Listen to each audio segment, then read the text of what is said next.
I'd like to discuss one more hypothesis before we move on to literacy, and this is a very important one called the affective filter hypothesis. Research in language acquisition has concluded that there are several factors that relate to success in language acquisition, and I'm going to list them here on your screen. One factor is motivation. Students who are more motivated do better in language acquisition. Those of you who study this know that it's a little more complicated than this, but this is a good approximation. Second, self-esteem. Probably the dominant concept today in popular psychology. Students with more self-esteem, more self-confidence do better in language acquisition. Third, anxiety. And here the correlations are negative. The lower the anxiety, the better the language acquisition. In fact, my hypothesis is for language acquisition to really succeed, anxiety should be 0. This has happened to you. Have you ever been in a situation, speaking a language that you may not speak very well, when the conversation gets so interesting, you temporarily forget that you're using another language? If this is happening to you, that's when you're acquiring. When your focus is completely on the message, what the other person is saying, and your anxiety is temporarily gone. By the way, as an important footnote to this, I guess today we say sidebar, as a sidebar to all this, I'm not sure that 0 anxiety is right for everything. I'm sure it's good for a lot of things, but I'm not quite sure how far to push this. Speaking to you as a college teacher, speaking to you as a parent, I'm not all that free and easy.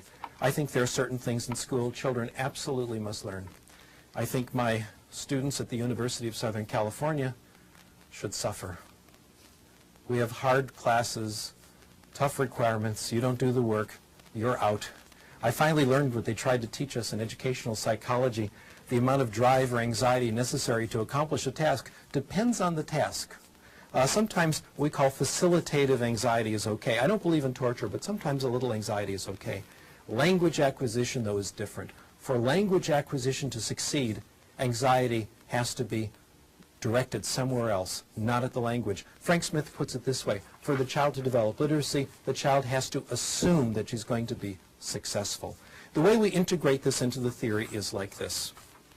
If the student isn't motivated, if self-esteem is low, if anxiety is high, if the student is on the defensive, if the student thinks the language class is a place where his weaknesses will be revealed, he may understand the input, but it won't penetrate.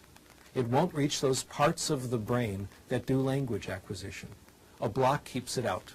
We call this block the affective filter. Here's how it works. Somewhere in the brain, Chomsky tells us, is a language acquisition device. Our job is to get input into the device. So that's input here. Low motivation, low self-esteem, high anxiety, the block goes up, the filter goes up, and the input cannot get in. This explains how it can be that we can have 2 children in the same class, both getting comprehensible input. One makes progress, the other doesn't. One is open to the input, the other's closed.